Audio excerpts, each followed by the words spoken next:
Hello दोस्तों, स्वागत है आपका अपने YouTube channel zits study centre पर। मैं अमित कुमार आपका स्वागत करता हूं हिंदी के इस सीरीज में।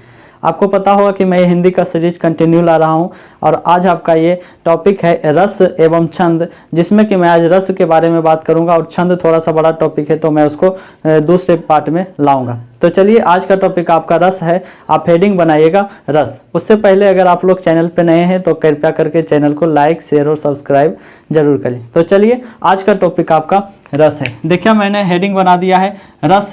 इसका अर्थ होता है आनंद। रस का मतलब क्या होता है? आनंद। समझने का प्रयास करिएगा।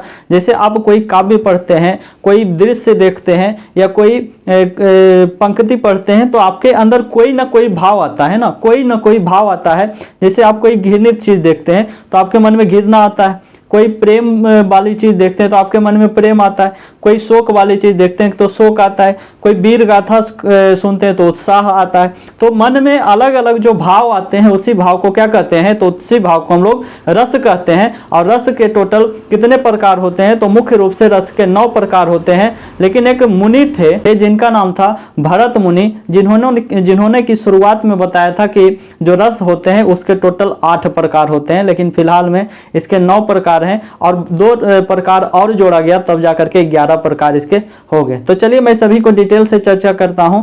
चलिए, जैसे मैं इसका परिभाषा लिखने का प्रयत्न करता हूं। परिभाषा इसका क्या है? परिभाषा तो लिखिए, जिस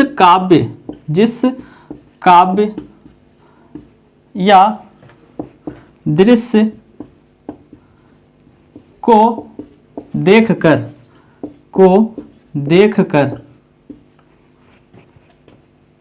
जो भाव उत्पन्न होते हैं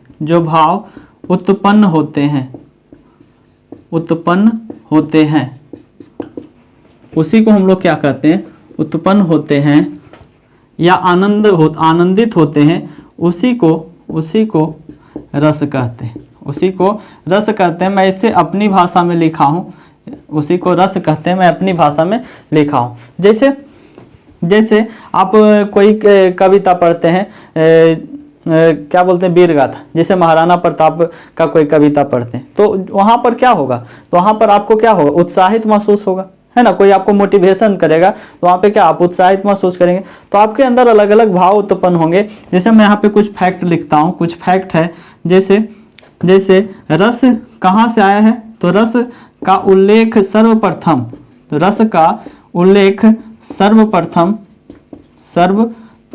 कहाँ था? तो ये ऋग्वेद में था। किसमें? ऋग्वेद। क्वेश्चन पूछा हुआ है। अगर दूसरा फैक्ट लिखूं तो एक मुनि थे, भरत मुनि के अनुसार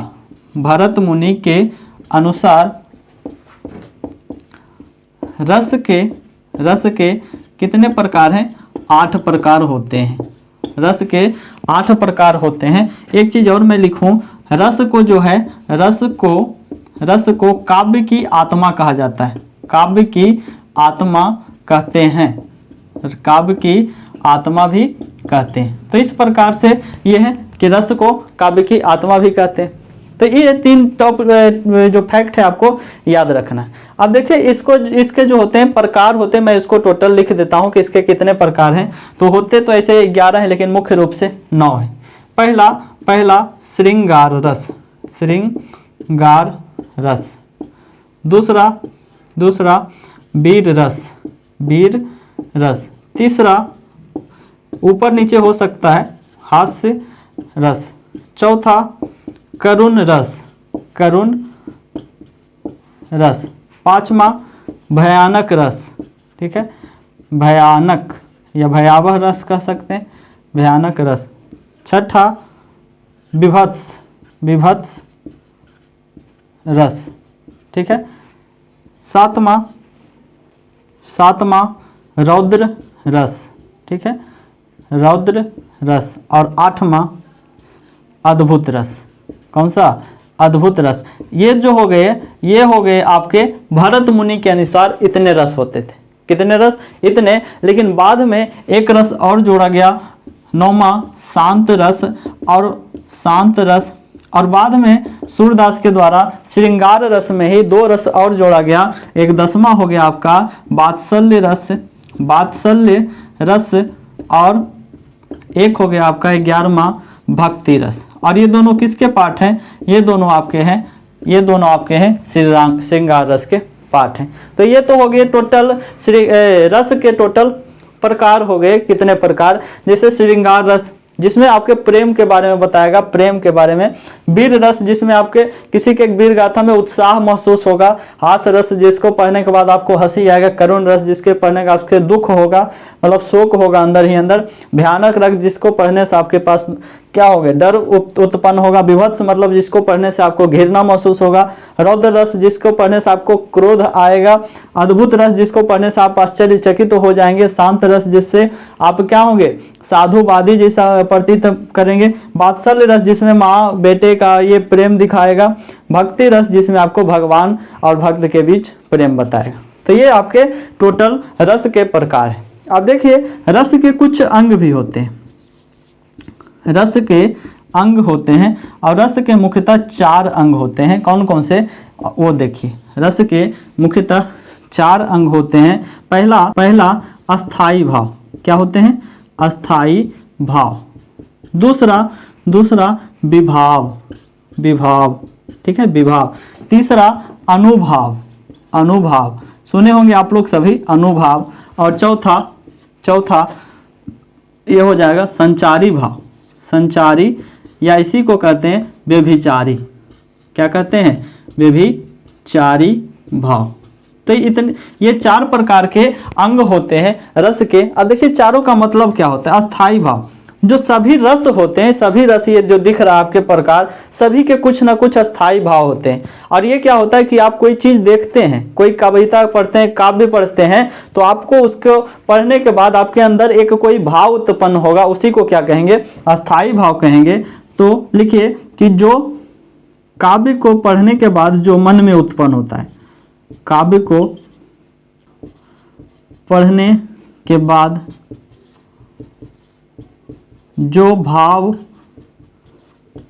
मन में अस्थाई रूप से आता हो, क्या हो, मन में अस्थाई रूप से आता हो, इसी को हम लोग क्या कहेंगे, इसी को हम लोग अस्थाई भाव कहेंगे। क्योंकि किसी न किसी चीज़ को पढ़ने के बाद आपके मन में कोई ना कोई भाव उत्पन्न हो ही जाता है, और वो अस्थाई होता है, ठीक है ना, अस्थाई होता है। विभाव क्या होता है, जिसके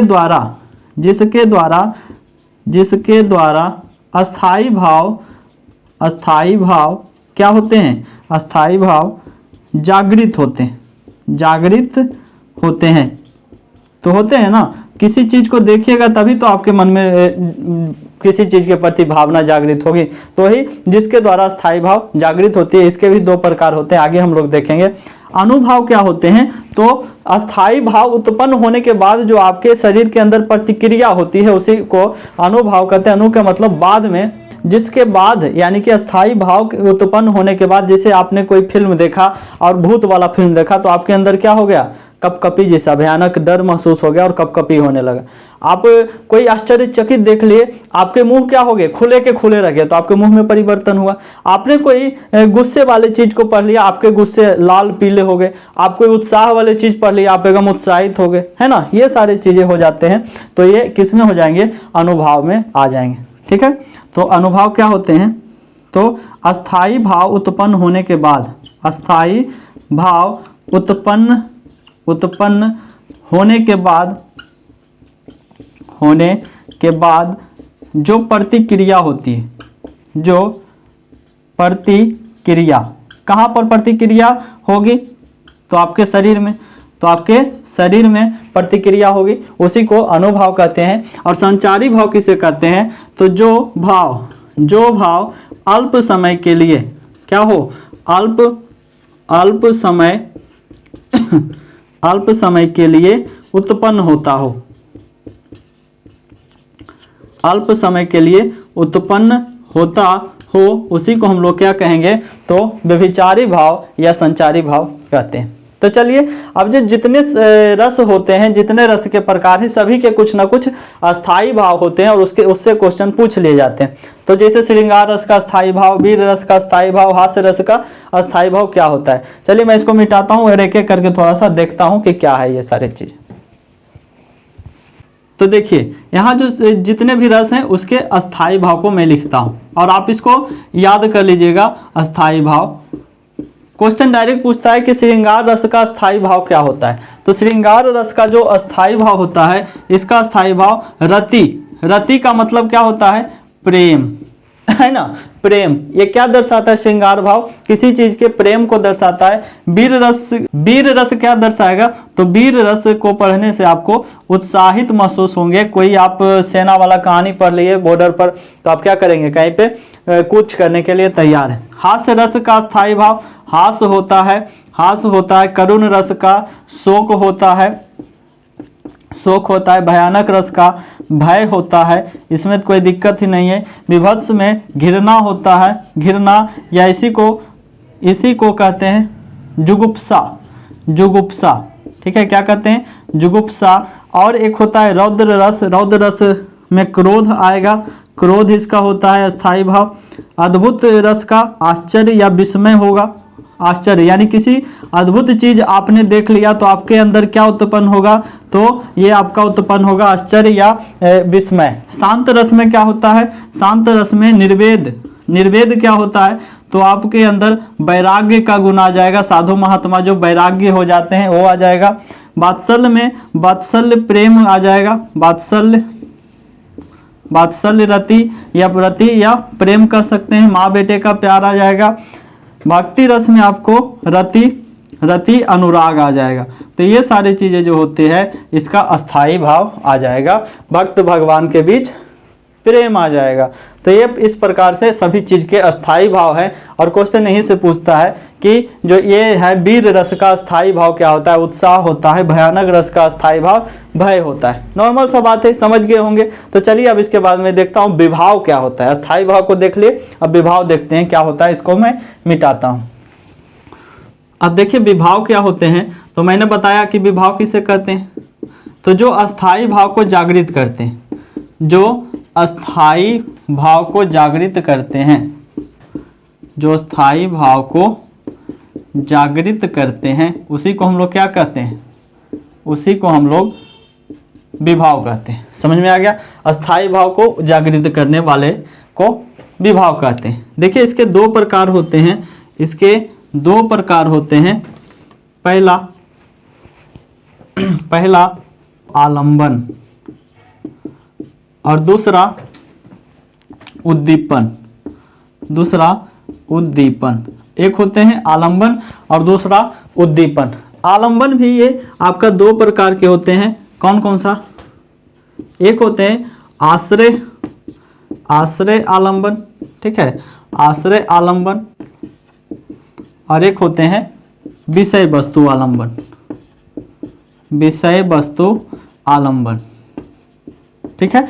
ये दो प्रकार के होते हैं। ये चार्ट आपको याद होना चाहिए। कोई भी चीज आप जब पढ़ते हैं तो आपके माइंड में वो ग्राफ होना चाहिए। तो आश्रय आलंबन क्या होता है और विषय वस्तु आलंबन क्या होता है। जैसे कोई व्यक्ति का मैं प्रेम का बात लेता हूं,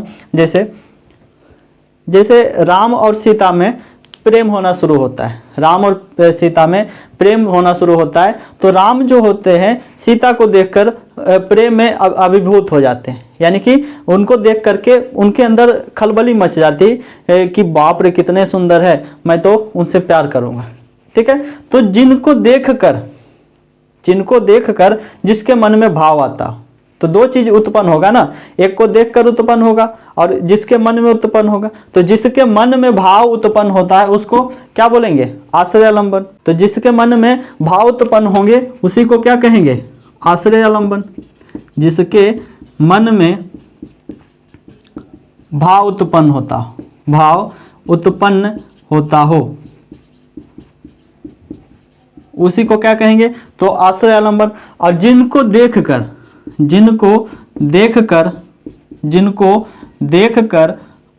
भाव उत्पन्न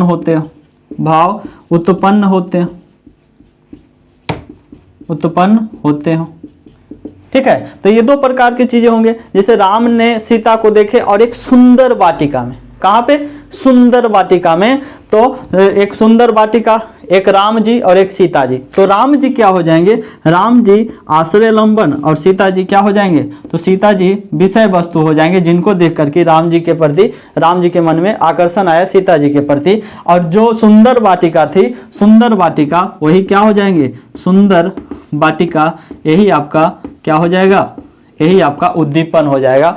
यानी कि कहने का मतलब उद्दीपन किसको कहेंगे, तो जिस दृश्य जहाँ पे ये चीजें घटती है उसी को, जैसे चांदनी रात, सुनहली हिरन, बहुत अच्छी जगह साइट, तो उस सब चीज़ें को क्या किस में रखेंगे, उद्दीपन में रखेंगे। समझ में आ गया होगा, बिल्कुल आसान भाषा में समझ में आ गया होगा कि विभाव किसे कहते हैं, है ना। जिसको देखने से मन में क्या हो, अस्थाई भाव उत्पन्न हो। जैसे सीता जी को देखने के बाद राम जी के मन में क्या हुआ, श्रृंगार रस का भाव, यानी कि प्रेम का भाव उत्पन्न हुआ, उसी को हम लोग क्या कहेंगे, तो विभाव कहेंगे। समझ में आ गया आसान भाषा में। अब देखिए अनुभाव क्या होता है, अनुभाव क्या होते हैं। अब देखिए अनुभाव क्या होते हैं, अनुभाव तो मैंने क्या बोला कि जो अस्थाई रस उत्पन्न होने के बाद, अस्थाई रस उत्पन्न होने के बाद, उत्पन्न होने के बाद जो प्रतिक्रिया होती है, जो क्या होती है, जो प्रतिक्रिया होती है, उसी को हम लोग क्या कहते हैं, तो अनुभाव कहते हैं। जैसे आपने कोई भयानक दृश्य देखा और आपके मन में डर का माहौल पैदा हो गया, उसी को आप थरथराने लगे, वही क्या हुआ, आपका अनुभाव हुआ। ठीक है, देखिए तो इसको मैं, यह देखिए आपके शरीर में मेन रूप से 4 प्रकार का परिवर्तन होता है अनुभाव में। आपके शरीर में क्या होता है, 4 प्रकार का परिवर्तन होता है। पहला आपका है सात्विक परिवर्तन, सात्विक परिवर्तन। दूसरा आपका कायिक परिवर्तन, ठीक है, कायिक परिवर्तन। तीसरा वाचिक परिवर्तन। और चौथा जो आपके वेशभूषा में परिवर्तन होता है, मतलब आहार्य परिवर्तन। ठीक है, आहार्य परिवर्तन, यानी कि आपके शरीर में 4 प्रकार के परिवर्तन हो गए। सात्विक परिवर्तन का मतलब जो कि आपके बस में ना हो, यानी कि कोई चीज देखने के बाद खुद ब खुद आपके शरीर में वो उत्पन्न हो जाता है। जैसे यह 8 सात्विक परिवर्तन है। पहला हो जाएगा आपका स्तंभ हो जाना, यानी किसी भयानक चीज को देख लिए आप क्या हो गए, शतबद्ध हो गए हैं, बिल्कुल खड़ा है तो खड़े हो गए, बोल भी रहा है सामने क्या हुआ, लेकिन आप क्या कुछ समझ नहीं पा रहे हैं, बिल्कुल आप स्तंभ हो गए हैं। दूसरा स्वेद क्या होते हैं, आपके शरीर से पसीने बहने लगे, मतलब इतना भयानक चीज देख लिए आपके शरीर से पसीने बहने लगे। रोमांच यानी कि आप रोमांच से भरपूर हो गए, एकदम जैसे कोई गाड़ी चला रहा है, बिल्कुल रोमांच उसको महसूस होता है ना, तो रोमांच से महसूस हो गया।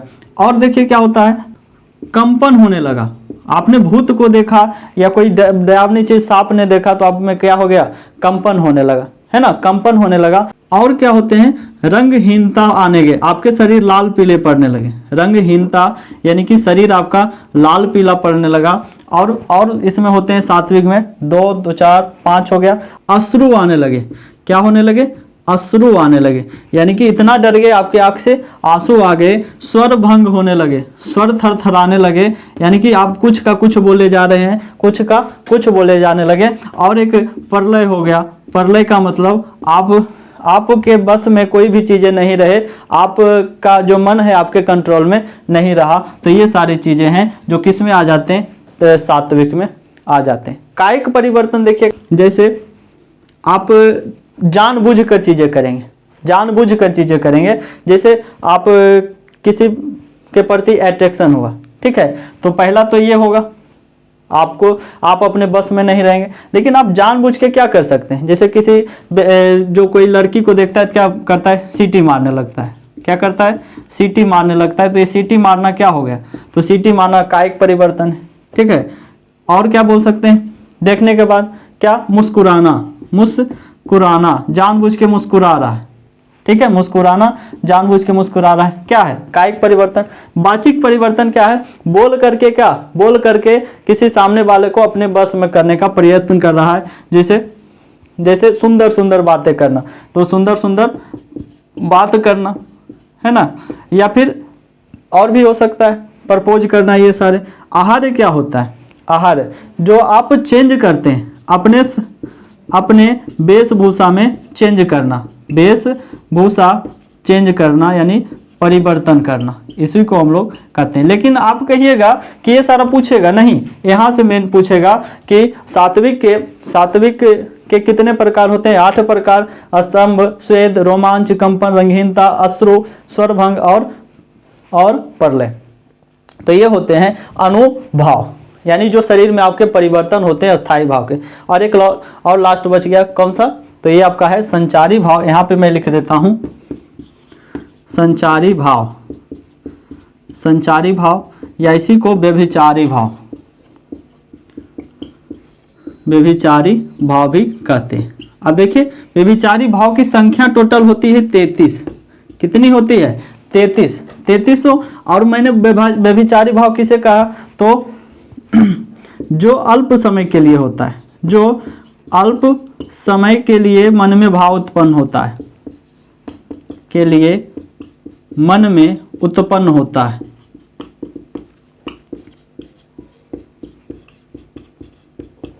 समझ में आया कि नहीं? जो अल्प समय के लिए मन में उत्पन्न होता है, जैसे मैं यहाँ पे लिखता हूँ, सभी तो नहीं लिख पाऊंगा, लेकिन देखिए मैं लिखने का प्रयत्न करता हूँ। पहला हर्ष मतलब खुशी, दूसरा लज्जा, ठीक है, तीसरा मोह, गर्व, उत्सुकता, ठीक है, उत्सुकता, छठा चपलता, चापलूसी करना, चपलता,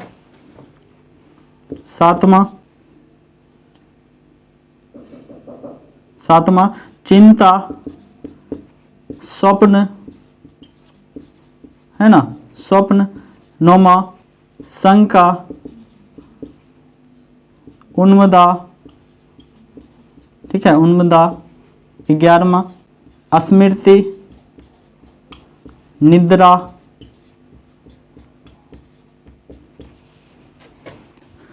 13वां मद, आलस्य, विषाद, सभी क्या है? सभी थोड़े देर के लिए आता है। जैसे हर्ष, खुशी थोड़े समय के लिए होता है, परमानेंटली खुशी होता नहीं। लज्जा थोड़े देर के लिए लगता है, परमानेंटली नहीं। मोह थोड़े देर के लिए होता है, हमेशा के लिए नहीं। तो सभी थोड़े देर के लिए होता है। देखिए 16वां गिलानी, उग्रता, उग्र हो जाना थोड़े देर के लिए। 18वां त्रास, थोड़े समय के लिए त्रास हो जाना यानी कि डर जाना, ठीक है, भय। यहाँ पे लिखता हूँ मैं 19 दीनता, निर्वेद का मतलब जैसे अपने आप को कोसना, थोड़े देर के लिए कोसिएगा फिर सही हो जाइएगा। मूर्छा, मरण, ठीक है, मरण, अवहिता, शरम, ठीक है, ये 24 हो गया। और लिख देता हूँ 25 वेग, आवेग, धुति क्या होता है? तो आपके अंदर की तृप्ति हो जाना, मन खाना खाते खाते मन क्या हो जाना? भर जाना। मति,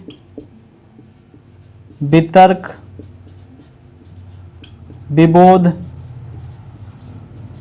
विबोध, ये सभी चीज़ें क्या है? थोड़े समय के लिए होता है। 31, 32, 33 अमरस, और बाकी कुछ चीज़ें हैं जो कि आप एक दो भूल गया हूँ, उसको आप लिख लीजिएगा कहीं से दिखे तो ये सारी चीज़ें जो होता है आपका क्या होता है? तो संचारी भाव जो कि थोड़े समय के लिए, आप देखिए अपने आप, जैसे मूर्छा हो गया तो क्या हमेशा कोई व्यक्ति मूर्छित रह सकता है? शर्म हो गया तो हमेशा व्यक्ति शर्म करते रहेगा, कठिन परिश्रम नहीं ना। तो ये सारे क्या है? अल्प भाव होते हैं, थोड़े समय के लिए आते हैं और चले जाते हैं। तो इस प्रकार से जो होते हैं रस आप पहचान लीजिएगा, लगभग रस आप पहचान लीजिएगा। जब मैं इसका जब MCQ करवाऊंगा, जब मैं वहाँ पे करवाऊंगा तो आपको समझ में आ जाएगा कि रस कैसे पहचानते। ठीक है, तो चलिए आज जो है रस आपका टॉपिक खत्म हो गया। अगर आप इसको प्रैक्टिस करना चाहिएगा तो आप बुक लीजिएगा और इसका प्रैक्टिस करने का प्रयास करिएगा। ठीक है। तो चलिए आज का टॉपिक इतना ही है, तब तक के लिए मैं अमित कुमार आपसे विदा लेता हूँ। तब तक के लिए धन्यवाद।